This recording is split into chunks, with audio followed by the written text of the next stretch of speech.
People in Soweto's Protea North, in the meanwhile, have been without power for about 5 months. Eskom promised to repair a broken transformer if a number of homes paid their overdue electricity bills. Over 70% of those households paid, but yet there's still no electricity. eNCA reporter Theodor Mashele is following the story for us, and he joins us now live. Theo, I see you're at a business, and it looks like some sort of local restaurant there. So this is killing even, small businesses in Soweto. Yes, definitely, Masejo. Many businesses have been affected by the situation. I mean, for 5 months, I've seen around, as we were walking around here in Protea North, there are internet cafes that are no longer operational. And I've just been going to the small businesses, just finding out how are they coping with the situation. And earlier on, we spoke to an elderly home, and they were telling us as to what their needs are that are not being met because of lack of electricity, where they were talking about the health from the elderly people that they're taking care of there, not being able to receive things such as their oxygen tanks being charged, and also as well as their insulin that needs to be refrigerated, where they have to now look for alternative ways, or rather drive around in surrounding areas where they have to now ask people who have electricity to assist them.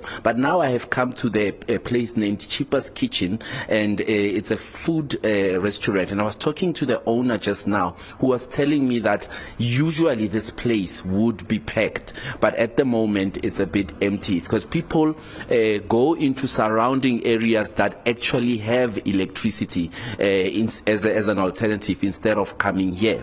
I have with me here at Cheaper. I'm going to ask you, sir, thank you for speaking to us. How does this electricity crisis happening here affect you as a small business? Yeah, it affects all because how can somebody fridges are on so since then we this year load shedding, it affects all how there is no people here, but shifty electricity. Then on the other hand, crime is so bad in such a way but about to new about one go into the because the place is dark. One tall is. Yeah.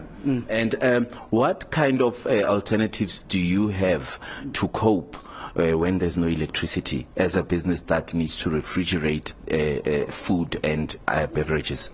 Alternative sometimes could be use what you call generator, then I can't push it in talk of hell. So that's it. Yeah. Thank you, sir.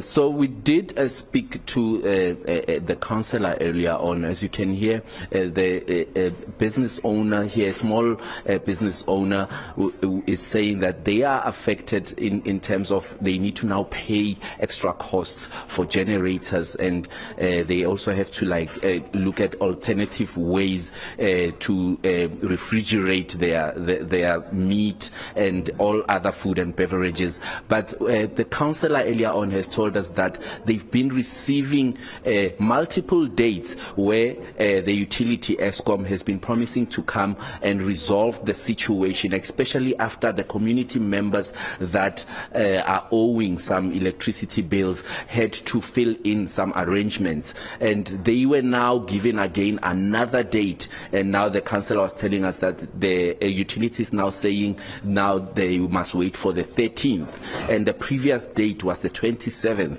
So this is what they've been going through as a community.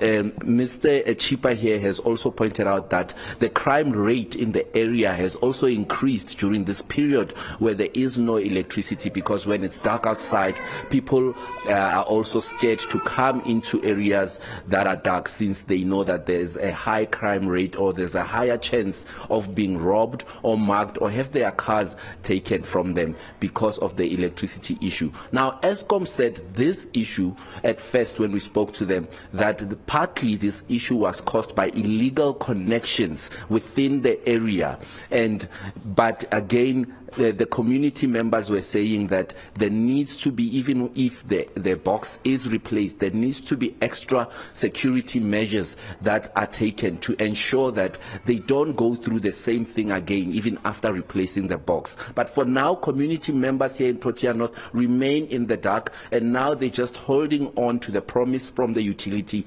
that on the 13th this month, they might just replace the faulty box that needs to be replaced. All right, Theodor Mashele, live for us in Soweto.